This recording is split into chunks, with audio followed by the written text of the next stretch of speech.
Hello students, ಇವತ್ತು dissolution of partnership ಫರ್ಮಿಂದ ಒಂದು ಪ್ರಾಬ್ಲಮ್ನ solve ಮಾಡ್ತಾ ಇದ್ದೀನಿ. ನಿಮಗೆ ಕಂಪಲ್ಸರಿ ಕ್ವಶನ್ ಎಕ್ಸಾಮಿನೇಷನಲ್ಲಿ ಇದ್ದೇ ಇರುತ್ತೆ. ಪ್ರೆಸೆಂಟ್ ಸ್ಕೀಮಿಗೆ 12 ಮಾರ್ಕ್ಸು, ಪ್ರೀವಿಯಸ್ ಸ್ಕೀಮ್ ಆದರೆ 14 ಮಾರ್ಕ್ಸಿಗೆ ಒಂದು compulsory question on preparation of realisation account, partners capital account and bank account or cash account. So depends on the information. ಈಗ ಕ್ಯಾಶ್ ಅಟ್ ಬ್ಯಾಂಕ್ ಕೊಟ್ಟಿದ್ರೆ ಬ್ಯಾಂಕ್ ಅಕೌಂಟ್ ಪ್ರಿಪೇರ್ ಮಾಡಬೇಕು. Cash in hand ಅಂತ ಏನಾದರೂ ಕೊಟ್ಟಿದ್ರೆ ಅವಾಗ ಏನು ಮಾಡಬೇಕಾಗುತ್ತೆ, ಕ್ಯಾಶ್ ಅಕೌಂಟನ್ನು ಪ್ರಿಪೇರ್ ಮಾಡಬೇಕಾಗುತ್ತೆ. ಅದ್ರ ಮೇಲೆ ಒಂದು ಪ್ರಾಬ್ಲಮ್ ಕಂಪಲ್ಸರಿ ಇರುತ್ತೆ. ಇಲ್ಲಿ ನಿಮಗೆ ಒಂದು ಪ್ರಾಬ್ಲಮ್ ಇದೆ. Anita and Sunita are partners sharing profits and losses equally. ಅಂದರೆ ಅನಿತಾ ಮತ್ತು ಸುನೀತಾ ಅನ್ನುವಂಥವರು ಒಂದು ಪಾರ್ಟ್ನರ್ಶಿಪನ್ನು ನಡೆಸ್ತಾ ಇರ್ತಾರೆ. ಅದರಲ್ಲಿ ಬರುವಂಥ ಪ್ರಾಫಿಟ್ ಅಥವಾ ಲಾಸ್ ಏನಿರುತ್ತೆ ಅದನ್ನು ಸಮನಾಗಿ ಹಂಚ್ಕೊಳ್ತಾ ಇರ್ತಾರೆ. ಅಂದರೆ 1:1 ರೇಷಿಯೋ ಇದೆ ಅಂತ ಅರ್ಥ. Their balance sheet as on 31st March 2014 was as follows ಅಂತ ಕೊಟ್ಟಿದ್ದಾನೆ. ಸೊ ಇಲ್ಲಿ ಬ್ಯಾಲೆನ್ಸ್ ಶೀಟ್ ಕೊಟ್ಟಿದ್ದಾನೆ ಮತ್ತು ಕೆಲವು ಅಡ್ಜಸ್ಟ್ಮೆಂಟ್ ಕೊಟ್ಟಿದ್ದಾನೆ. ಸೊ ಫಸ್ಟ್ ನಾವೇನು ಮಾಡೋಣ, ಅಡ್ಜಸ್ಟ್ಮೆಂಟ್ಸನ್ನು ಅರ್ಥ ಮಾಡ್ಕೊಳ್ಳೋಣ. On the above date the firm was dissolved. ಅಂದರೆ ಮೇಲೆ ತಿಳಿಸಿರುವಂಥ ಬ್ಯಾಲೆನ್ಸ್ ಶೀಟ್ ಡೇಟಲ್ಲಿ ಏನಾಗಿದೆ, ಫರ್ಮ್ ಡಿಸಾಲ್ವ್ ಆಗಿದೆ. ಅಂದರೆ ಅವರು ಫರ್ಮನ್ನು ಕ್ಲೋಸ್ ಮಾಡ್ತಾ ಇದ್ದಾರೆ, ಎಂಡ್ ಮಾಡ್ತಾ ಇದ್ದಾರೆ ಪಾರ್ಟ್ನರ್ಶಿಪ್ ಫರ್ಮನ್ನು ಅಂತ ಅರ್ಥ. ಅಡ್ಜಸ್ಟ್ಮೆಂಟ್ ನಂಬರ್ ಎ ನೋಡಿ, the assets realised as follows ಅಂತ ಕೊಟ್ಟಿದ್ದಾನೆ. ಬಿಲ್ಸ್ ರಿಸೀವಬಲ್ 3,800 ರೂಪೀಸಿಗೆ, ಡೆಟಾಸ್ 25,800 ರೂಪೀಸಿಗೆ, ಸ್ಟಾಕ್ ಬಂದು 39,000ಗೆ, ಮಷಿನರಿ 19,000ಗೆ, ಬಿಲ್ಡಿಂಗ್ ಬಂದು 50,000 ರೂಪೀಸಿಗೆ ರಿಯಲೈಸ್ ಆಗಿದೆ. ಅಂದರೆ ಪ್ರೆಸೆಂಟ್ ವ್ಯಾಲ್ಯೂ ಕ್ಲೋಸ್ ಮಾಡಬೇಕಾದ್ರೆ ಇಷ್ಟು ವ್ಯಾಲ್ಯೂನ ನಾವು ಪಡ್ಕೊಳ್ಬಹುದು ಅಂತ ಅವ್ರು ಹೇಳ್ತಾ ಇದ್ದಾರೆ. ಅದಾದ ಮೇಲೆ ಎರಡನೇ ಅಡ್ಜಸ್ಟ್ಮೆಂಟ್ ನೋಡಿ, investments var taken over by Anita at ₹10,000 and furniture was taken over by Sunita at ₹12,000 ಅಂತ ಹೇಳಿದ್ದಾನೆ. ಅದಕ್ಕೂ ಮುಂಚೆ ನಾವು ಒಂದು ವಿಚಾರವನ್ನು ಅರ್ಥ ಮಾಡ್ಕೊಳ್ಬೇಕು. ಬ್ಯಾಲೆನ್ಸ್ ಶೀಟಲ್ಲಿ ಇರುವಂಥ ಐಟಮ್ಸ್ ಏನಿರುತ್ತೆ ಅದು ಯಾವುದಾದ್ರೂ ಒಂದು ಅಕೌಂಟಲ್ಲಿ, ಈ ಮೂರೂ ಅಕೌಂಟಲ್ಲಿ ಯಾವುದಾದ್ರೂ ಒಂದು ಅಕೌಂಟಲ್ಲಿ ಒಂದು ಬಾರಿ ಮಾತ್ರ ಅಪಿಯರ್ ಆಗುತ್ತೆ. ಬ್ಯಾಲೆನ್ಸ್ ಶೀಟಲ್ಲಿರುವಂಥದ್ದು ಈ ಮೂರು ಅಕೌಂಟಲ್ಲಿ ಯಾವುದಾದ್ರೂ ಒಂದು ಅಕೌಂಟಲ್ಲಿ ಒಂದು ಬಾರಿ ಮಾತ್ರ ಅಪಿಯರ್ ಆಗುತ್ತೆ. ಅದು ನಿಮ್ಮ ಮೈಂಡಲ್ಲಿರಲಿ. ಅದೇ ರೀತಿಯಲ್ಲಿ ಅಡ್ಜಸ್ಟ್ಮೆಂಟ್ ಅಂತ ಬಂದಾಗ ಅಡ್ಜಸ್ಟ್ಮೆಂಟಲ್ಲಿರುವಂಥ ಐಟಮ್ಸ್ ಏನು ಮಾಡಬೇಕು, 2 ಸಾರಿ ಎಫೆಕ್ಟ್ ಆಗಬೇಕು. ಅಂದರೆ 2 ಅಕೌಂಟಲ್ಲಿ ತೋರಿಸ್ಬೇಕಾಗುತ್ತೆ. ಇಲ್ಲಿ ಫಸ್ಟ್ ಅಡ್ಜಸ್ಟ್ಮೆಂಟು ಅಸೆಟ್ ರಿಯಲೈಸ್ ಆಗಿರುವಂಥದ್ದು ಒಂದು ಬಾರಿ ರಿಯಲೈಸೇಷನ್ ಅಕೌಂಟಲ್ಲಿ ಬರುತ್ತೆ, ಇನ್ನೊಂದು ಬಾರಿ ಬ್ಯಾಂಕ್ ಅಕೌಂಟಲ್ಲಿ ಬರುತ್ತೆ. ಸೊ ರಿಯಲೈಸೇಷನ್ ಅಕೌಂಟಲ್ಲಿ ಏನು ಮಾಡಬೇಕು ನಾವು, ಬೈ ಬ್ಯಾಂಕ್ ಅಕೌಂಟ್ ಅಂತ ಕ್ರೆಡಿಟ್ ಸೈಡ್ ಬರೋದು ಈ ಅಸೆಟ್ಸನ್ನು ಇಂಡಿವಿಜುವಲ್ ಆಗಿ ತೋರಿಸ್ಬೇಕಾಗುತ್ತೆ. ಮತ್ತು ಬ್ಯಾಂಕ್ ಅಕೌಂಟಲ್ಲಿ ಏನು ಮಾಡಬೇಕು, ಆಪೋಸಿಟ್ ಸೈಡ್ ಬರೀಬೇಕು. ಅಂದರೆ ನಾವಿಲ್ಲಿ ಕ್ರೆಡಿಟ್ ಸೈಡ್ ಬರೆದಿರ್ತೀವಿ, ಬ್ಯಾಂಕ್ ಅಕೌಂಟಲ್ಲಿ ಡೆಬಿಟ್ ಸೈಡ್ ಬರೀಬೇಕಾಗತ್ತೆ ಟು ರಿಯಲೈಸೇಷನ್ ಅಕೌಂಟ್ ಅಂತ. ಅದಾದ ಮೇಲೆ ಇನ್ವೆಸ್ಟ್ಮೆಂಟ್ಸನ್ನು ಅನಿತಾ ತೊಗೊಂಡು ಹೋಗ್ತಾ ಇದ್ದಾರೆ 10,000 ರೂಪಾಯಿಗೆ, ಫರ್ನಿಚರನ್ನು ಸುನೀತಾ ತೊಗೊಂಡು ಹೋಗ್ತಾ ಇದ್ದಾರೆ 12,000 ರೂಪಾಯಿಗೆ. ಇಲ್ಲಿ ಅನಿತಾ ಮತ್ತು ಸುನೀತಾ ಪಾರ್ಟ್ನರ್ಸ್ ಇದ್ದಾರೆ. ಸೊ ಇದು ಕೂಡ 2 ಸಾರಿ ಎಫೆಕ್ಟ್ ಆಗಬೇಕು. ಒಂದು ಬಾರಿ ರಿಯಲೈಸೇಷನ್ ಅಕೌಂಟಲ್ಲಿ ಬಂದೇ ಬರುತ್ತೆ. ಇದು ನಿಮ್ಮ ಮೈಂಡಲ್ಲಿರಲಿ. ಅಡ್ಜಸ್ಟ್ಮೆಂಟಲ್ಲಿ ಇರುವಂಥದ್ದು ಕಂಪಲ್ಸರಿ ಒಂದು ಬಾರಿ ರಿಯಲೈಸೇಷನ್ ಅಕೌಂಟಲ್ಲಿ ಬಂದೇ ಬರುತ್ತೆ. ಇನ್ನೊಂದು ಬಾರಿ ನಾವು ಎಲ್ಲಿ ಬರುತ್ತೆ ಅನ್ನೋದನ್ನು depends on the given information determine ಮಾಡಬೇಕಾಗತ್ತೆ ನಾವು. ಅರ್ಥ ಆಗ್ತಿದೆಯಾ? ಸೊ ಇಲ್ಲಿ ಪಾರ್ಟ್ನರ್ಸ್ಗೆ ಸಂಬಂಧಪಟ್ಟಿದ್ರೆ ಎಂಟ್ರಿ ಅದು ಪಾರ್ಟ್ನರ್ಸ್ ಕ್ಯಾಪಿಟಲ್ ಅಕೌಂಟಲ್ಲಿ ಒಂದು ಸಾರಿ ಬರುತ್ತೆ. ಪಾರ್ಟ್ನರ್ಸ್ ಸಂಬಂಧಪಟ್ಟಿಲ್ವಾ, ಕಂಪಲ್ಸರಿ ಬ್ಯಾಂಕ್ ಅಕೌಂಟಲ್ಲೇ ಬರುತ್ತೆ. ಇದು ನಿಮ್ಮ ಒಂದು ಟ್ರಿಕ್ಕು. ಅರ್ಥ ಆಗ್ತಿದೆಯಾ? ನಿಮಗೆ ಜರ್ನಲ್ ಎಂಟ್ರಿ ಪಾಸ್ ಮಾಡಲಿಕ್ಕೆ ಗೊತ್ತಾಗಲಿಲ್ಲ ಅಂತ ಹೇಳಿದ್ರೆ ಅದು ಪಾರ್ಟ್ನರ್ಸ್ಗೆ ಸಂಬಂಧಪಟ್ಟು ಪಾರ್ಟ್ನರ್ಸ್ ಅದನ್ನು ಸೆಟಲ್ಮೆಂಟ್ ಮಾಡ್ತಿದ್ದಾನೆ ಅಥವಾ ಪಾರ್ಟ್ನರ್ಸ್ ಅದನ್ನು ತಗೊಂಡು ಹೋಗ್ತಿದ್ದಾನೆ ಅಂತ ಕೊಟ್ಟಿದ್ರೆ ಒಂದು ಬಾರಿ ರಿಯಲೈಸೇಷನ್ ಅಕೌಂಟಲ್ಲಿ ಬರಬೇಕು, ಇನ್ನೊಂದು ಬಾರಿ ಪಾರ್ಟ್ನರ್ಸ್ ಕ್ಯಾಪಿಟಲ್ ಅಕೌಂಟಲ್ಲಿ ಬರಬೇಕು. ಅದು ಪಾರ್ಟ್ನರ್ಸ್ಗೆ ಸಂಬಂಧಪಟ್ಟಿಲ್ಲ ಅಂತ ಹೇಳೋದಾದರೆ ಒಂದು ಬಾರಿ ರಿಯಲೈಸೇಷನ್ ಅಕೌಂಟ್, ಇನ್ನೊಂದು ಬಾರಿ ಬ್ಯಾಂಕ್ ಅಕೌಂಟಲ್ಲಿ ಬರಬೇಕು. ಇಲ್ಲಿ ಅಸೆಟ್ಸನ್ನು ಅನಿತಾ ಮತ್ತು ಸುನೀತಾ ತೊಗೊಂಡು ಹೋಗ್ತಾ ಇದ್ದಾರೆ. ಅದಕ್ಕೋಸ್ಕರ ಒಂದು ಬಾರಿ ರಿಯಲೈಸೇಷನ್ ಅಕೌಂಟಲ್ಲಿ ಕ್ರೆಡಿಟ್ ಸೈಡ್ ಬರೀಬೇಕು, ಬೈ ಪಾರ್ಟ್ನರ್ಸ್ ಕ್ಯಾಪಿಟಲ್ ಅಕೌಂಟ್ ಅಂತ ಬರೆದು ಅನಿತಾ ಮತ್ತು ಸುನೀತಾ ಇಬ್ಬರು ಅಕೌಂಟ್ಗೂ ಕೂಡ ಅಮೌಂಟನ್ನು ಟ್ರಾನ್ಸ್ಫರ್ ಮಾಡಬೇಕಾಗಿರುತ್ತೆ, 10,000 ರೂಪಾಯಿ ಮತ್ತು 12,000 ರೂಪಾಯಿ. ಇನ್ನೊಂದು ಬಾರಿ ಪಾರ್ಟ್ನರ್ಸ್ ಕ್ಯಾಪಿಟಲ್ ಅಕೌಂಟಲ್ಲಿ ಟು ರಿಯಲೈಸೇಷನ್ ಅಕೌಂಟ್ ಅಂತ ಬರೆದು ರೆಸ್ಪೆಕ್ಟಿವ್ ಅಮೌಂಟನ್ನು ಬರೀಬೇಕಾಗತ್ತೆ. ಅದಾದ ಮೇಲೆ ಡಿಸಲ್ಯೂಷನ್ ಎಕ್ಸ್ಪೆನ್ಸಸ್ 2,600 ರೂಪೀಸ್ ಅಂತ ಕೊಟ್ಟಿದ್ದಾನೆ. ಸೊ ಇದು ಬಂದು ಒಂದು ಬಾರಿ ರಿಯಲೈಸೇಷನ್ ಅಕೌಂಟ್, ಇನ್ನೊಂದು ಬಾರಿ ಬ್ಯಾಂಕ್ ಅಕೌಂಟ್. ಎಕ್ಸ್ಪೆನ್ಸಸ್ ಆಗಿರೋದ್ರಿಂದ ರಿಯಲೈಸೇಷನ್ ಅಕೌಂಟಲ್ಲಿ ಡೆಬಿಟ್ ಸೈಡ್ ಬರೀಬೇಕು, ಟು ಬ್ಯಾಂಕ್ ಅಕೌಂಟ್ ಅಂತ ಬರೆದು 2,600 ರೂಪೀಸ್ ತೋರಿಸ್ತೀವಿ. ಅದೇ ರೀತಿಯಲ್ಲಿ ಬ್ಯಾಂಕ್ ಅಕೌಂಟಲ್ಲಿ ಬೈ ರಿಯಲೈಸೇಷನ್ ಅಕೌಂಟ್ ಅಂತ ಬರೆದು ಸೇಮ್ ಅಮೌಂಟನ್ನು ಟ್ರಾನ್ಸ್ಫರ್ ಮಾಡ್ತೀವಿ. ಇಲ್ಲೇನು ಮಾಡಿದ್ದಾನೆ, ಅಸೆಟ್ ಕಂಪ್ಲೀಟ್ ಇನ್ಫಾರ್ಮೇಷನ್ ಕೊಟ್ಟಿದ್ದಾನೆ, ರಿಯಲೈಸ್ಡ್ ವ್ಯಾಲ್ಯೂ ಕೊಟ್ಟಿದ್ದಾನೆ. ಬಟ್ ಲಯಬಿಲಿಟೀಸ್ಗೆ ಸೆಟಲ್ಮೆಂಟ್ ಆಗಿರುವಂಥ ಇನ್ಫಾರ್ಮೇಷನ್ ಕೊಟ್ಟೇ ಇಲ್ಲ. ಅವಾಗ ನಾವೇನು ಮಾಡಬೇಕಂತ ಹೇಳಿದ್ರೆ ಬುಕ್ ವ್ಯಾಲ್ಯೂ ಏನಿರುತ್ತೆ ಅಷ್ಟೇ ವ್ಯಾಲ್ಯೂನ ನಾವೇನು ಮಾಡಿದ್ದೀವಿ, ಸೆಟಲ್ಮೆಂಟ್ ಮಾಡಿದ್ದೀವಿ ಅಂತ ಅರ್ಥ ಮಾಡ್ಕೊಳ್ಬೇಕು. ಅರ್ಥ ಆಗ್ತಿದೆಯಾ? ಇಲ್ಲಿ ಬಿಲ್ಸ್ ಪೇಯಬಲ್, ಕ್ರೆಡಿಟಾರ್ಸ್ ಮತ್ತು ವನಿತಾಸ್ ಲೋನ್ ಇದು ಬಂದು ಔಟ್ಸೈಡ್ ಲಯಬಿಲಿಟಿ. ಅರ್ಥ ಆಗ್ತಿದೆಯಾ? ಇಲ್ಲಿ ಅನಿತಾ ಬಂದು ಪಾರ್ಟ್ನರ್, ಅನಿತಾ ಮಾತ್ರ ಪಾರ್ಟ್ನರ್, ವನಿತಾ ಪಾರ್ಟ್ನರ್ ಅಲ್ಲ. ಅರ್ಥ ಆಗ್ತಿದೆಯಾ? ಸೊ ವನಿತಾ ಲೋನ್ ನಾವೇನು ಮಾಡಬೇಕು, ಸೆಟಲ್ಮೆಂಟ್ ಮಾಡಿ ಕೊಡಬೇಕು. ಸೊ ಅದಕ್ಕೋಸ್ಕರ ಈ ಮೂರನ್ನು ಕೂಡ ನಾವೇನು ಮಾಡ್ತೀವಿ, ಬುಕ್ ವ್ಯಾಲ್ಯೂ ಏನಿರುತ್ತೆ ಅಂದರೆ ಬ್ಯಾಲೆನ್ಸ್ ಶೀಟ್ ವ್ಯಾಲ್ಯೂ ಏನಿರುತ್ತೆ ಅಷ್ಟಕ್ಕೆ ಸೆಟಲ್ಮೆಂಟ್ ಮಾಡಿದ್ದೀವಿ ಅಂತ ಅರ್ಥ ಮಾಡಿಕೊಂಡು ಅದನ್ನು ನಾವು ಸೆಟಲ್ಮೆಂಟ್ ಮಾಡಿ ಕೊಡಬೇಕಾಗತ್ತೆ. ಸೊ ಇವಾಗ ಬ್ಯಾಲೆನ್ಸ್ ಶೀಟಲ್ಲಿರುವಂಥ ಐಟಮ್ಸನ್ನು ಡಿವೈಡ್ ಮಾಡ್ತಾ ಹೋಗೋಣ. ಇಲ್ಲಿ ನೋಡಿ, ಕ್ಯಾಶ್ ಅಟ್ ಬ್ಯಾಂಕ್ ಬಂದು ಓಪನಿಂಗ್ ಬ್ಯಾಲೆನ್ಸ್ ಆಗುತ್ತೆ. ಬ್ಯಾಂಕ್ ಅಕೌಂಟಲ್ಲಿ ಓಪನಿಂಗ್ ಬ್ಯಾಲೆನ್ಸ್ ಬರೀಬೇಕು, ಟು ಬ್ಯಾಲೆನ್ಸ್ ಬ್ರಾಡ್ ಡೌನ್ ಅಂತ. ಬಿಲ್ಸ್ ರಿಸೀವಬಲ್ ಮಿಕ್ಕಿದ ಅಸೆಟ್ಸ್ನೆಲ್ಲ ಏನು ಮಾಡ್ತೀವಿ ನಾವು, ರಿಯಲೈಸೇಷನ್ ಅಕೌಂಟಿಗೆ ಡೆಬಿಟ್ ಸೈಡ್ ಟ್ರಾನ್ಸ್ಫರ್ ಮಾಡ್ತೀವಿ, ನೇರವಾಗಿ ಡೆಬಿಟ್ ಸೈಡ್ ಟ್ರಾನ್ಸ್ಫರ್ ಮಾಡ್ತೀವಿ to bills receivable account, to debtors account ಅಂತ. ಬಟ್ ಇಲ್ಲಿ ಡೆಟಾರ್ಸ್ಗೆ ಒಂದು ಗ್ರಾಸ್ ಅಮೌಂಟ್ ಕೂಡ ಕೊಟ್ಟಿದ್ದಾನೆ, ಪ್ರೊವಿಷನ್ ಫಾರ್ ಬ್ಯಾಡ್ ಡೆಟ್ಸ್ ಕೂಡ ಕೊಟ್ಟಿದ್ದಾನೆ. ಸೊ ಅವಾಗ ಏನು ಮಾಡಬೇಕಂದ್ರೆ ಡೆಟಾರ್ ಗ್ರಾಸ್ ಅಮೌಂಟನ್ನು ರಿಯಲೈಸೇಷನ್ ಅಕೌಂಟಲ್ಲಿ ಡೆಬಿಟ್ ಸೈಡ್ ಟು ಡೆಟಾರ್ಸ್ ಅಂತ ಬರೆದು 28,000 ತೋರಿಸ್ಬೇಕು. ಮತ್ತು ಈ PBD ಏನಿದೆ, ಪ್ರೊವಿಷನ್ ಫಾರ್ ಬ್ಯಾಡ್ ಡೆಟ್ಸ್ ಏನಿದೆ, ಅದನ್ನೇನು ಮಾಡಬೇಕು, ಅದೇ ರಿಯಲೈಸೇಷನ್ ಅಕೌಂಟಲ್ಲಿ ಕ್ರೆಡಿಟ್ ಸೈಡ್ ತೋರಿಸ್ಬೇಕಾಗತ್ತೆ 2,000 ರುಪೀಸ್. ಈ 26,000 ನಾವು ಕನ್ಸಿಡರ್ ಮಾಡಬಾರ್ದು. ಮತ್ತು ಮಿಕ್ಕಿದ್ದು stock, investment, furniture, machinery, building ಎಲ್ಲವನ್ನೂ ಕೂಡ ಏನು ಮಾಡಬೇಕು, ರಿಯಲೈಸೇಷನ್ ಅಕೌಂಟಿಗೆ ಡೆಬಿಟ್ ಸೈಡಿಗೆ ಟ್ರಾನ್ಸ್ಫರ್ ಮಾಡಬೇಕಾಗತ್ತೆ. ಸೊ ಇಲ್ಲಿಗೆ ಒಂದು ಬಾರಿ ಎಫೆಕ್ಟ್ ಮುಗೀತದು. ಲಯಬಿಲಿಟಿ ಸೈಡ್ ಬಂದರೆ ಬಿಲ್ಸ್ ಪೇಯಬಲ್, ಕ್ರೆಡಿಟಾರ್ಸ್ ಮತ್ತು ವನಿತಾಸ್ ಲೋನ್ ಅಂದರೆ ಔಟ್ಸೈಡ್ ಲಯಬಿಲಿಟಿ ಏನಿರುತ್ತೆ ಅದನ್ನು ಮಾತ್ರ. ಔಟ್ಸೈಡ್ ಲಯಬಿಲಿಟಿ ಹೊರಗಡೆಯಿಂದ ನಾವೇನು ಸಾಲ ತೊಗೊಂಡಿರ್ತೀವಿ ಅದನ್ನು ಮಾತ್ರ ಏನು ಮಾಡಬೇಕು, ಅದೇ ರಿಯಲೈಸೇಷನ್ ಅಕೌಂಟಲ್ಲಿ ಕ್ರೆಡಿಟ್ ಸೈಡಿಗೆ ಟ್ರಾನ್ಸ್ಫರ್ ಮಾಡಬೇಕು. ಕ್ರೆಡಿಟ್ ಸೈಡಿಗೆ by bills payable account, by creditors account, by Vanita's loan account ಅಂತ ಟ್ರಾನ್ಸ್ಫರ್ ಮಾಡಬೇಕು. ಬಟ್ ಇಲ್ಲಿ ಅನಿತಾ ಬಂದು ಪಾರ್ಟ್ನರ್ ಆಗಿರೋದ್ರಿಂದ ನೇರವಾಗಿ ಬ್ಯಾಂಕ್ ಅಕೌಂಟಲ್ಲಿ ಅನಿತಾ ಲೋನನ್ನು ಸೆಟಲ್ಮೆಂಟ್ ಮಾಡಿ ಕೊಡಬೇಕಾಗತ್ತೆ. ಅನಿತಾ ಜೊತೆ ಸುನೀತಾ ಲೋನ್ ಕೂಡ ಇದ್ದಿದ್ರೆ ಸೇಮ್ ಅದೇ ಟ್ರೀಟ್ಮೆಂಟ್ ಬರ್ತಾ ಇತ್ತು. ಸುನೀತಾ ಲೋನನ್ನು ಕೂಡ ಏನು ಮಾಡ್ತಿದ್ವಿ, ಬ್ಯಾಂಕ್ ಅಕೌಂಟಲ್ಲಿ ತೋರಿಸ್ತಾ ಇದ್ವಿ. ಇನ್ನೂ ಸಿಂಪಲ್ ಆಗಿ ಹೇಳ್ಬೇಕು ಅಂತ ಹೇಳಿದ್ರೆ, ಪಾರ್ಟ್ನರ್ಗೆ ಸಂಬಂಧಪಟ್ಟಿರುವಂಥ ಲೋನ್ ಇದ್ದಿದ್ರೆ ಏನು ಮಾಡಬೇಕು, ಅದನ್ನು ನೇರವಾಗಿ ಬ್ಯಾಂಕ್ ಅಕೌಂಟಲ್ಲಿ ಕ್ರೆಡಿಟ್ ಸೈಡ್ ನಾವು ಏನು ಮಾಡಬೇಕು, ಸೆಟಲ್ಮೆಂಟ್ ಮಾಡಿ ಕೊಡಬೇಕಾಗತ್ತೆ. ಮತ್ತು ರಿಸರ್ವ್ ಫಂಡ್ ಇದೆ. ಸೊ ರಿಸರ್ವ್ ಫಂಡ್ ಏನು ಮಾಡ್ತೀವಿ, ಇದು ಲಾಸ್ಟ್ ಇಯರ್ ಪ್ರಾಫಿಟಲ್ಲಿ ಏನು ಮಾಡಿದ್ದಾರೆ, ಏನಾದರೂ ಫ್ಯೂಚರಲ್ಲಿ ಅನ್ಸರ್ಟನಿಟಿ ಬಂದರೆ ಅದಕ್ಕೆ ಯೂಸ್ ಮಾಡ್ಕೊಳ್ಳೋಣ ಅಂತ ಹೇಳ್ಬಿಟ್ಟು ರಿಸರ್ವ್ ಫಂಡನ್ನು ಕ್ರಿಯೇಟ್ ಮಾಡಿದ್ದಾರೆ. ಸೊ ಇಲ್ಲಿ ಪಾರ್ಟ್ನರ್ಶಿಪ್ ಫರ್ಮ್ ಕ್ಲೋಸ್ ಆಗ್ತಾ ಇರೋದ್ರಿಂದ ಇದನ್ನು ಪಾರ್ಟ್ನರ್ಸ್ಗೆ ಏನು ಮಾಡಬೇಕು, ಅವರ ಪ್ರಾಫಿಟ್ ಶೇರಿಂಗ್ ರೇಷದಲ್ಲಿ ಹಂಚ್ಬಿಡಬೇಕು ಅವರ ಪಾರ್ಟ್ನರ್ಸ್ ಕ್ಯಾಪಿಟಲ್ ಅಕೌಂಟಲ್ಲಿ. ದೆನ್ ಕ್ಯಾಪಿಟಲ್ಸ್ ಕೊಟ್ಟಿದ್ದಾನೆ ಅನಿತಾ ಮತ್ತು ಸುನೀತಾ. ಇದನ್ನು ಪಾರ್ಟ್ನರ್ಸ್ ಕ್ಯಾಪಿಟಲ್ ಅಕೌಂಟ್ನ ಪ್ರಿಪೇರ್ ಮಾಡಬೇಕಾದ್ರೆ ಏನು ಮಾಡಬೇಕು, ನಾವು ಓಪನಿಂಗ್ ಬ್ಯಾಲೆನ್ಸ್ ಆಗಿ ತಗೋಬೇಕಾಗತ್ತೆ ಕ್ರೆಡಿಟ್ ಸೈಡ್. ಸೊ ಇಲ್ಲಿಗೆ ಲಯಬಿಲಿಟೀಸ್ ಕೂಡ ಟ್ರೀಟ್ಮೆಂಟ್ ಗೊತ್ತಾಯಿತು. ಇವಾಗ ನಾವು ರಿಯಲೈಸೇಷನ್ ಅಕೌಂಟನ್ನು ಪ್ರಿಪೇರ್ ಮಾಡೋಣ.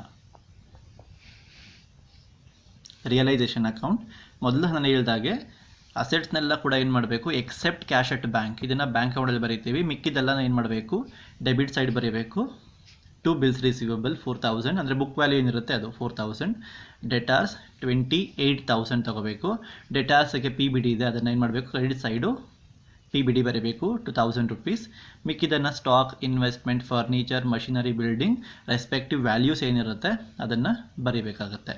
ಅದೇ ರೀತಿ ನಾವೇನು ಮಾಡಬೇಕು, ಲಯಬಿಲಿಟೀಸ್ ಕೂಡ ಟ್ರಾನ್ಸ್ಫರ್ ಮಾಡಬೇಕು. ಔಟ್ಸೈಡ್ ಲಯಬಿಲಿಟೀಸ್ ಮಾತ್ರ ಬಿಲ್ಸ್ ಪೇಯಬಲ್ 6,000, ಕ್ರೆಡಿಟಾರ್ಸ್ ಇದೆ ನೋಡಿ, ಕ್ರೆಡಿಟಾರ್ಸ್ 20,000 ಮತ್ತು ವನಿತಾಸ್ ಲೋನ್ 5,000 ರುಪೀಸ್ ಟ್ರಾನ್ಸ್ಫರ್ ಮಾಡಬೇಕು. ಸೊ ಇದಾದಮೇಲೆ ಏನು ಮಾಡ್ತೀವಿ, ಅಡ್ಜಸ್ಟ್ಮೆಂಟಿಗೆ ಬರ್ತೀವಿ. ಅಡ್ಜಸ್ಟ್ಮೆಂಟ್ ನಂಬರ್ 1 ನೋಡಿ, ಅಸೆಟ್ ರಿಯಲೈಸ್ ಆಗಿದೆ. ಸೊ ಇದನ್ನೇನು ಮಾಡಬೇಕು, ಬ್ಯಾಂಕ್ ಅಕೌಂಟಿಗೆ ಟ್ರಾನ್ಸ್ಫರ್ ಮಾಡಬೇಕು. ಯಾವ side, credit side, by bank account. Bills receivable ಎಷ್ಟು ಕೊಟ್ಟಿದ್ದಾನೆ, 3,800. Debtor value 25,800. Then stock value 39,000 ಮತ್ತು ಮಷಿನರಿ ವ್ಯಾಲ್ಯೂ 19,000. ಅದೇ ರೀತಿಯಲ್ಲಿ ಬಿಲ್ಡಿಂಗ್ ವ್ಯಾಲ್ಯೂ 50,000. ಆರ್ಡ್ರಲ್ಲಿ ಏನು ಬರೀಬೇಕಂತ ಇಲ್ಲ, ನಿಮಗೆ ಇಲ್ಲಿ ಏನು ಕೊಟ್ಟಿರ್ತಾನೆ ಅದೇ ಆರ್ಡ್ರಲ್ಲಿ ಬರೆದ್ರೂ ಕೂಡ ಆಗುತ್ತೆ, ಅದರಲ್ಲಿ ಏನೂ ತಪ್ಪಿಲ್ಲ. ಇದನ್ನು ಟೋಟಲ್ ಮಾಡ್ತೀವಿ, ಔಟರ್ ಕಾಲಮ್ಗೆ ಬರೀತೀವಿ. 1,37,600 ರುಪೀಸ್ ಆಗುತ್ತೆ. ಇದಾದ ಮೇಲೆ ನೆಕ್ಸ್ಟ್ ಅಡ್ಜಸ್ಟ್ಮೆಂಟ್ ನೋಡೋಣ. Investment var taken over by Anita and furniture was taken over by Sunita ಅಂತ ಇದೆ. ಇದನ್ನೇನು ಮಾಡಬೇಕು, ನಾವು ಅವರ ಪಾರ್ಟ್ನರ್ಸ್ ಕ್ಯಾಪಿಟಲ್ ಅಕೌಂಟಿಗೆ ಟ್ರಾನ್ಸ್ಫರ್ ಮಾಡಬೇಕಾಗತ್ತೆ, ಅದೇ ಕ್ರೆಡಿಟ್ ಸೈಡನ್ನೇ. By Anita's capital account, investment taken over ಎಷ್ಟಕ್ಕೆ ತಗೊಂಡು ಹೋಗ್ತಾ ಇದ್ದಾರೆ, 10,000 ರೂಪಾಯಿಗೆ. ಅದೇ ರೀತಿಯಲ್ಲಿ ಬೈ ಸುನೀತಾಸ್ ಕ್ಯಾಪಿಟಲ್ ಅಕೌಂಟ್, ಅವ್ರು ತಗೊಂಡು ಹೋಗ್ತಾ ಇರೋದೇನು, furniture. So furniture taken over 12,000 rupees. ಅದಾದ ಮೇಲೆ ನಾನು ಮೊದಲೇ ಹೇಳಿದಾಗೆ ಲಯಬಿಲಿಟಿ ಸೆಟಲ್ಮೆಂಟ್ ಬಗ್ಗೆ ಇನ್ಫಾರ್ಮೇಷನ್ ಕೊಟ್ಟಿಲ್ಲ ಅಂದರೂ ಕೂಡ ನಾವೇನು ಮಾಡಬೇಕು, ಅದು ಫುಲ್ ಸೆಟಲ್ಮೆಂಟ್ ಆಗಿದೆ ಅಂತ ಹೇಳಿ ಬ್ಯಾಂಕ್ ಅಕೌಂಟಿಗೆ ಟ್ರಾನ್ಸ್ಫರ್ ಮಾಡಬೇಕು ಅಂತ ಹೇಳಿದ್ದೀನಿ. ಅದೇ ರೀತಿ ಏನು ಮಾಡ್ತೀವಿ, ಟು ಬ್ಯಾಂಕ್ ಅಕೌಂಟ್ ಅಂತ ಬರೆದು ಇಲ್ಲಿರುವಂಥ outside liabilities, bills payable, creditors ಮತ್ತು ವನಿತಾಸ್ ಲೋನ್ ಅಕೌಂಟನ್ನು ಫುಲ್ ಸೆಟಲ್ಮೆಂಟ್ ಮಾಡಿ ಕೊಡಬೇಕು. ಅಲ್ಲೇನಾದ್ರು ಡಿಸ್ಕೌಂಟ್ ಇರೋದಾದರೆ ಅವ್ನು ಇನ್ಫಾರ್ಮೇಷನ್ ಕೊಟ್ಟಿರ್ತಾನೆ. ಏನೂ ಇನ್ಫಾರ್ಮೇಷನ್ ಕೊಟ್ಟಿಲ್ಲ ಅಂದರೆ ಬುಕ್ ವ್ಯಾಲ್ಯೂಗೆ ಸೆಟಲ್ಮೆಂಟ್ ಆಗಿದೆ ಅಂತ ಅರ್ಥ ಮಾಡ್ಕೊಂಡು ಅದನ್ನು ಸೆಟಲ್ಮೆಂಟ್ ಮಾಡಿ ಕೊಡಬೇಕು. 6,000, 20,000, 5,000, ಸೊ 31,000 ರುಪೀಸ್ ಆಗುತ್ತೆ ಟೋಟಲ್. ಅದಾದ ಮೇಲೆ ಲಾಸ್ಟ್ ಅಡ್ಜಸ್ಟ್ಮೆಂಟ್ ನೋಡಿ, the dissolution expenses 2,600 rupees pay ಮಾಡಿದ್ದಾರೆ. ಸೊ ಅದನ್ನೇನು ಮಾಡಬೇಕು, ಟು ಬ್ಯಾಂಕ್ ಅಕೌಂಟ್ ಅಂತ ಬರೆದು ಎಕ್ಸ್ಪೆನ್ಸಸ್ ಪೇಡ್ 2,600. ಸೊ ಎಲ್ಲ ಟ್ರಾನ್ಸ್ಫರ್ ಮಾಡಿ ಆದಮೇಲೆ ಎರಡೂ ಸೈಡ್ ಬ್ಯಾಲೆನ್ಸನ್ನು ನಾವು ಟೋಟಲ್ ಮಾಡಿ ಬರ್ಕೋಬೇಕಾಗತ್ತೆ. ಟೋಟಲ್ ಮಾಡಿದಾಗ credit side is more than debit side ಅಂತ ಗೊತ್ತಾಗುತ್ತೆ. ಈ ಪ್ರಾಬ್ಲಮ್ನಲ್ಲಿ ಕ್ರೆಡಿಟ್ ಸೈಡ್ ಎಷ್ಟಿದೆ, 1,92,600. ಅದೇ ಬ್ಯಾಲೆನ್ಸನ್ನು ಡೆಬಿಟ್ ಸೈಡ್ ಕೂಡ ಬರ್ಕೋಬೇಕು, 1,92,600. ಸೊ ಡೆಬಿಟ್ ಸೈಡ್ ಟೋಟಲ್ ಮಾಡಿದಾಗ ನಮಗೆ 1,91,600 ರುಪೀಸ್ ಅಂತ ಬರುತ್ತೆ. ಸೊ ಆವಾಗ ಕ್ರೆಡಿಟ್ ಸೈಡ್ ಟೋಟಲಿಂದ ಡೆಬಿಟ್ ಸೈಡ್ ಟೋಟಲನ್ನು ಲೆಸ್ ಮಾಡಬೇಕು. ಕ್ರೆಡಿಟ್ ಸೈಡ್ ಟೋಟಲಿಂದ ಡೆಬಿಟ್ ಸೈಡ್ ಟೋಟಲನ್ನು ಲೆಸ್ ಮಾಡಬೇಕು. ಆವಾಗ ನಮಗೆ 1,000 ರುಪೀಸ್ ಬರುತ್ತೆ. ಸೊ ಈ 1,000 ರುಪೀಸ್ ಏನಂತ ಅರ್ಥ, ಡೆಬಿಟ್ ಸೈಡ್ ನಿಮಗೆ ಬ್ಯಾಲೆನ್ಸಿನ್ ಫಿಗರ್ ಅಮೌಂಟ್ ಬಂದರೆ ಇದು ಪ್ರಾಫಿಟ್ ಆಗುತ್ತೆ. ಅದೇ ಕ್ರೆಡಿಟ್ ಸೈಡ್ ಏನಾದ್ರು ಬ್ಯಾಲೆನ್ಸಿನ್ ಫಿಗರ್ ಬಂದರೆ, ಯಾವಾಗಂದರೆ ಡೆಬಿಟ್ ಸೈಡ್ ಜಾಸ್ತಿ ಇದ್ದು ಕ್ರೆಡಿಟ್ ಸೈಡ್ ಕಡಿಮೆ ಇದ್ದಾಗ ನಿಮಗೆ ಕ್ರೆಡಿಟ್ ಸೈಡ್ ಬ್ಯಾಲೆನ್ಸ್ ಬರುತ್ತೆ, ಅದು ಲಾಸ್ ಆಗುತ್ತೆ. ಸೊ ಯಾವ ಸೈಡ್ ಬ್ಯಾಲೆನ್ಸ್ ಬಂದರೂ ಕೂಡ ನಾವೇನು ಮಾಡಬೇಕು, ಅದನ್ನು ಪಾರ್ಟ್ನರ್ಸ್ ಕ್ಯಾಪಿಟಲ್ ಅಕೌಂಟಿಗೆ ಟ್ರಾನ್ಸ್ಫರ್ ಮಾಡಬೇಕು. ಡೆಬಿಟ್ ಬಂದರೆ ಪ್ರಾಫಿಟ್ ಅಂತ ತೋರಿಸ್ತೀವಿ, ಕ್ರೆಡಿಟ್ ಬಂದರೆ ಲಾಸ್ ಅಂತ ತೋರಿಸ್ತೀವಿ. ಇಲ್ಲಿ to partners capital account profit ಅಂತ ಬರಿತೀವಿ. ಇಲ್ಲಿ 1,000 ರುಪೀಸನ್ನು ಅವರ ಪ್ರಾಫಿಟ್ ಶೇರಿಂಗ್ ರೇಷಿಯೋದಲ್ಲಿ ಹಂಚಬೇಕು. ಪ್ರಾಬ್ಲಮಲ್ಲಿ ಕ್ಲಿಯರ್ ಆಗಿ ಹೇಳಿದ್ದಾನೆ, ಈಕ್ವಲ್ ಆಗಿ ಶೇರ್ ಮಾಡ್ತಾರೆ ಅಂತ. ಸೊ 1:1 ರೇಷಿಯೋದಲ್ಲಿ ಅವ್ರು ಹಂಚ್ಕೊಳ್ತಾ ಇರ್ತಾರೆ. 1,000ಅನ್ನು ಈಕ್ವಲ್ ಆಗಿ ಹಂಚಿದಾಗ ಅನಿತಾಗೆ 500 ರುಪೀಸ್ ಮತ್ತು ಸುನೀತಾಗೆ 500 ರುಪೀಸ್ ಬರುತ್ತೆ.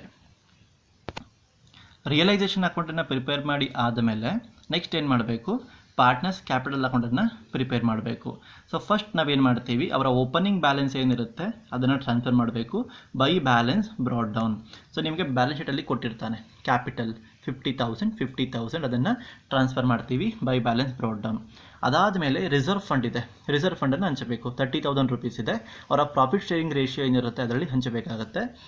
ಸೊ ಇಲ್ಲಿ ಈಕ್ವಲ್ ಆಗಿರೋದ್ರಿಂದ 30,000 ಇಂಟು 1/2, 30,000 ಇಂಟು 1/2 ಮಾಡಿದಾಗ 15,000 ಬರುತ್ತೆ. ನೆಕ್ಸ್ಟ್ ಏನು ಮಾಡ್ತೀವಿ, ರಿಯಲೈಸೇಷನಲ್ಲಿ ಪ್ರಾಫಿಟ್ ಬಂದಿದ್ದರೆ ಅದನ್ನು ಟ್ರಾನ್ಸ್ಫರ್ ಮಾಡಬೇಕು. ಪ್ರಾಫಿಟ್ ಬದಲಾಗಿ ಲಾಸ್ ಬಂದಿದ್ದರೆ ಅದನ್ನು ಕೂಡ ನಾವು ಟ್ರಾನ್ಸ್ಫರ್ ಮಾಡಬೇಕು. ಈ ಪ್ರಾಬ್ಲಮಲ್ಲಿ ನಮಗೆ ರಿಯಲೈಸೇಷನ್ ಪ್ರಾಫಿಟ್ ಬಂದಿದೆ, ಅದನ್ನೇನು ಮಾಡ್ತೀವಿ, ಟ್ರಾನ್ಸ್ಫರ್ ಮಾಡ್ತೀವಿ ಬೈ ರಿಯಲೈಸೇಷನ್ ಅಕೌಂಟ್. ಇಲ್ಲಿ ನಾವೇನಂತ ಬರೆದಿದ್ದೀವಿ, ಟು ಪಾರ್ಟ್ನರ್ಸ್ ಕ್ಯಾಪಿಟಲ್ ಅಕೌಂಟ್ ಅಂತ ಬರೆದಿದ್ದೀವಿ. ಸೊ ಪಾರ್ಟ್ನರ್ಸ್ ಕ್ಯಾಪಿಟಲ್ ಅಕೌಂಟಲ್ಲಿ ಏನು ಮಾಡ್ತೀವಿ, ಬೈ ರಿಯಲೈಸೇಷನ್ ಅಕೌಂಟ್ ಅಂತ ಬರೀತೀವಿ. 500 rupees, this is the profit. ಇದಾದ ಮೇಲೆ ಅಡ್ಜಸ್ಟ್ಮೆಂಟ್ಗೆ ಹೋಗೋಣ. ಇಲ್ಲಿ ಅಡ್ಜಸ್ಟ್ಮೆಂಟಲ್ಲಿ ಏನಂತ ಹೇಳಿದ್ದಾನೆ, investment was taken over by Anita and furniture was taken over by Sunita ಅಂತ ಹೇಳಿದ್ದಾನೆ. ನಿಮ್ಗೆ ಇಲ್ಲಿ ಇಷ್ಟು ಗೊತ್ತಾಗಿಲ್ಲ ಅಂತ ಹೇಳಿದ್ರೆ ಏನು ಮಾಡ್ತೀರಾ, ರಿಯಲೈಸೇಷನ್ ಅಕೌಂಟ್ನ ರೆಫರ್ ಮಾಡ್ತೀರಾ. ಅಲ್ಲಿ ಪಾರ್ಟ್ನರ್ಸ್ ಕ್ಯಾಪಿಟಲ್ ಅಕೌಂಟ್ ಅಂತ ಎಲ್ಲಾದರೂ ಇದೆಯಾ ನೋಡಬೇಕು. ಪಾರ್ಟ್ನರ್ಸ್ ಕ್ಯಾಪಿಟಲ್ ಅಕೌಂಟ್ ಅಂತ ಇದೆಯಾ, ಇಲ್ಲಿ ಒಂದು ಸಾರಿ ಇದೆ ಪ್ರಾಫಿಟ್, ಅದನ್ನು ಟ್ರಾನ್ಸ್ಫರ್ ಮಾಡಿದ್ದೀವಿ. ಕ್ರೆಡಿಟ್ ಸೈಡ್ ಬನ್ನಿ, ಇದೆಯಾ, ಇದೆ ಅಲ್ವಾ. ಅನಿತಾಸ್ ಕ್ಯಾಪಿಟಲ್ ಅಕೌಂಟ್ ಇದೆ ಮತ್ತು ಸುನೀತಾಸ್ ಕ್ಯಾಪಿಟಲ್ ಅಕೌಂಟ್ ಇದೆ. ಯಾವ ಸೈಡ್ ಇದೆ, ಕ್ರೆಡಿಟ್ ಸೈಡ್ ಇದೆ. ಸೊ ನೆಕ್ಸ್ಟು ನಾವು ಪಾರ್ಟ್ನರ್ಸ್ ಕ್ಯಾಪಿಟಲ್ ಅಕೌಂಟಲ್ಲಿ ಯಾವ ಸೈಡ್ ಬರೀಬೇಕು, ಡೆಬಿಟ್ ಸೈಡ್ ಬರೀಬೇಕಾಗುತ್ತೆ. ಅರ್ಥ ಆಗ್ತಿದೆಯಾ. ಅಲ್ಲಿ to realisation account assets taken over, Anita 10,000, Sunita 12,000. ಇದಾದ ಮೇಲೆ ಬೇರೆ ಯಾವುದೇ ಅಡ್ಜಸ್ಟ್ಮೆಂಟ್ ಇಲ್ಲ. ಸೊ ಅವಾಗ ಏನು ಮಾಡ್ತೀವಿ, ಟೋಟಲ್ ಮಾಡ್ತೀವಿ. ಟೋಟಲ್ ಮಾಡಿದಾಗ ನಾರ್ಮಲ್ ಆಗಿ ನಿಮಗೆ ಕ್ರೆಡಿಟ್ ಸೈಡೇ ಜಾಸ್ತಿ ಇರುತ್ತೆ. ಸೊ ಕ್ರೆಡಿಟ್ ಸೈಡ್ 65,500, ಇದು ಕೂಡ 65,500 ರುಪೀಸ್. ಎರಡೂ ಕಡೆ ನಾವು ಬ್ಯಾಲೆನ್ಸ್ ಟೋಟಲ್ನ ಬರ್ಕೊತೀವಿ. ಅದಾದ ಮೇಲೆ ಡೆಬಿಟ್ ಸೈಡ್ ಇರುವಂಥ ಅಮೌಂಟ್ನ ಲೆಸ್ ಮಾಡ್ಕೋಬೇಕು. 65,500 ಮೈನಸ್ 10,000, 55,500. ನೆಕ್ಸ್ಟು ಇಲ್ಲಿ 65,500 ಮೈನಸ್ 12,000, 53,500. ನಾವು ಇದನ್ನು ಟು ಬ್ಯಾಲೆನ್ಸ್ ಕ್ಯಾರಿ ಡೌನ್ ಅಂತ ಬರೆಯೋವಾಗಿಲ್ಲ. ಟು ಬ್ಯಾಲೆನ್ಸ್ ಕ್ಯಾರಿ ಡೌನ್ ಬರೆಯೋದು ಯಾವಾಗ ಅಂತ ಹೇಳಿದ್ರೆ, ಅದು ಪಾರ್ಟ್ನರ್ಶಿಪ್ ಫರ್ಮ್ ಕಂಟಿನ್ಯೂ ಆದಾಗ ಮಾತ್ರ. ಪಾರ್ಟ್ನರ್ಶಿಪ್ ಫರ್ಮ್ ಮತ್ತೆ ಕಂಟಿನ್ಯೂ ಆದರೆ ಆವಾಗ ಮಾತ್ರ ನಾವೇನು ಮಾಡ್ತೀವಿ, ಟು ಬ್ಯಾಲೆನ್ಸ್ ಕ್ಯಾರಿ ಡೌನ್ ಅಂತ ಬರೀತೀವಿ. ಬಟ್ ಇಲ್ಲಿ ಪಾರ್ಟ್ನರ್ಶಿಪ್ ಫರ್ಮ್ ಕ್ಲೋಸ್ ಆಗ್ತಾ ಇರೋದ್ರಿಂದ ಅದನ್ನು ಬ್ಯಾಂಕ್ ಅಕೌಂಟಿಗೆ ಟ್ರಾನ್ಸ್ಫರ್ ಮಾಡಬೇಕು. ಅಂದರೆ ಈ ಅಮೌಂಟು ಏನಾಗುತ್ತೆ, ಪಾರ್ಟ್ನರ್ಶಿಪ್ ಫರ್ಮ್ ಕಡೆಯಿಂದ ಪಾರ್ಟ್ನರ್ಸ್ಗೆ ಹೋಗುತ್ತೆ. ಅವರ ಕ್ಯಾಪಿಟಲ್ ಅಲ್ವಾ, ಅವರು ಫೈನಲ್ ಆಗಿ ಸೆಟಲ್ಮೆಂಟ್ ತೊಗೊಂಡು ಹೋಗ್ತಾರೆ. ಸೊ ಇಲ್ಲಿ ಬ್ಯಾಂಕ್ ಅಕೌಂಟಿಗೆ ಟ್ರಾನ್ಸ್ಫರ್ ಮಾಡ್ತೀವಿ 55,500 ಆ್ಯಂಡ್ 53,500. ಸೊ ಫೈನಲ್ ಆಗಿ ಇವಾಗ ಏನು ಮಾಡಬೇಕು, ನಾವು ಬ್ಯಾಂಕ್ ಅಕೌಂಟನ್ನು ಪ್ರಿಪೇರ್ ಮಾಡಬೇಕು ಮತ್ತು ನಿಮ್ಮ ಬ್ಯಾಂಕ್ ಅಕೌಂಟು ಟ್ಯಾಲಿ ಆಗಬೇಕಾಗತ್ತೆ. ಟ್ಯಾಲಿ ಆದಾಗ ಮಾತ್ರ ನೀವು ಮಾಡಿರುವಂಥ ಪ್ರಾಬ್ಲಮ್ ಸರಿ ಇದೆ ಅಂತ ಅರ್ಥ.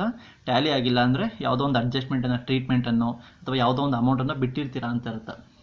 ಅದನ್ನು ನೀವು ರೆಕ್ಟಿಫೈ ಮಾಡಿ ಅದನ್ನು ಸರಿ ಮಾಡಬೇಕು. ಸೊ ಫಸ್ಟ್ ನೀವೇನು ಮಾಡ್ತೀರಾ, ಓಪನಿಂಗ್ ಬ್ಯಾಲೆನ್ಸ್ ಬರೀಬೇಕು. To balance brought down. Opening balance ಯಾವುದು ಅಂತ ಹೇಳಿದ್ರೆ ಇಲ್ಲಿ ನಿಮ್ಗೆ ಏನು ಕ್ಯಾಶ್ ಅಟ್ ಬ್ಯಾಂಕ್ ಅಂತ ಕೊಟ್ಟಿರ್ತಾರೆ ಅದೇ ಓಪನಿಂಗ್ ಬ್ಯಾಲೆನ್ಸು. ಕೆಲವು ಬಾರಿ ಏನು ಮಾಡ್ತಾನೆ, ಕ್ಯಾಶ್ ಅಟ್ ಬ್ಯಾಂಕನ್ನು ಕೊಟ್ಟಿರ್ತಾನೆ, ಕ್ಯಾಶ್ ಇನ್ ಹ್ಯಾಂಡನ್ನು ಕೂಡ ಕೊಟ್ಟಿರ್ತಾನೆ. ಸೊ ಅವಾಗ ಏನು ಮಾಡ್ತೀರಾ, ಕ್ಯಾಶ್ ಅಟ್ ಬ್ಯಾಂಕನ್ನು ಓಪನಿಂಗ್ ಬ್ಯಾಲೆನ್ಸ್ ಆಗಿ ತೋರಿಸ್ಬೇಕು, ಕ್ಯಾಶ್ ಇನ್ ಹ್ಯಾಂಡ್ ಕೊಟ್ಟಿರೋದನ್ನು ಟು ಕ್ಯಾಶ್ ಅಕೌಂಟ್ ಅಂತ ತೋರಿಸ್ಬೇಕಾಗತ್ತೆ. ಅದಕ್ಕೆ ಸಪ್ರೇಟಾಗಿ ಕ್ಯಾಶ್ ಅಕೌಂಟ್ನ ಪ್ರಿಪೇರ್ ಮಾಡೋಕ್ಕಾಗೋದಿಲ್ಲ. ಅದಕ್ಕೆ ಅವಾಗ ಏನು ಮಾಡ್ತೀರಾ, ಟು ಕ್ಯಾಶ್ ಅಕೌಂಟ್ ಅಂತ ಬರೀತೀರಾ. ಇದಾದ ಮೇಲೆ ನೇರವಾಗಿ ಏನು ಮಾಡಿ, ರಿಯಲೈಸೇಷನ್ ಅಕೌಂಟನ್ನು ರೆಫರ್ ಮಾಡಿ. ಅಲ್ಲೆಲ್ಲಾದರೂ ಬ್ಯಾಂಕ್ ಅಕೌಂಟ್ ಅಂತ ಇದೆಯಾ ನೋಡಿ. ಫಸ್ಟು ಡೆಬಿಟ್ ಸೈಡ್ ನೋಡ್ಕೊಬರೋಣ. ಬ್ಯಾಂಕ್ ಅಕೌಂಟ್ ಅಂತ ಇದೆಯಾ, ಇದೆ ಅಲ್ವಾ, ಇಲ್ಲಿ ಟು ಬ್ಯಾಂಕ್ ಅಕೌಂಟ್.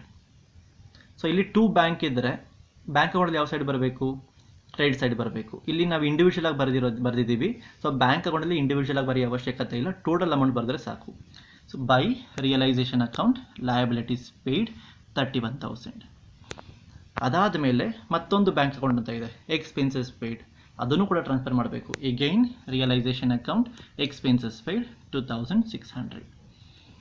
ಇವಾಗ ಕ್ರೆಡಿಟ್ ಸೈಡ್ ಬನ್ನಿ. ಕ್ರೆಡಿಟ್ ಸೈಡ್ ಬ್ಯಾಂಕ್ ಅಕೌಂಟ್ ಅಂತ ಇದೆಯಾ, ಎಷ್ಟು ಇದೆ ಅಲ್ವಾ, by bank account.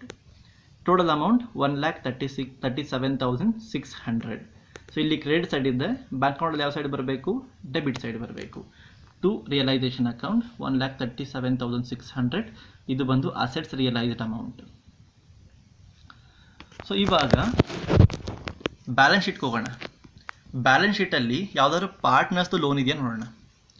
Partners loan ಇದೆ ಅಲ್ವಾ, ಅನಿತಾ ಲೋನ್ ಇದೆ. ಅನಿತಾ ಲೋನ್ ಕೂಡ ನಾವು ಸೆಟಲ್ಮೆಂಟ್ ಮಾಡಬೇಕು. So by Anita's loan account 5,000 rupees. ಇದಾದಮೇಲೆ ಫೈನಲ್ ಆಗಿ ಪಾರ್ಟ್ನರ್ಸ್ ಕ್ಯಾಪಿಟಲ್ ಅಕೌಂಟ್ಗೆ ಹೋಗಬೇಕು.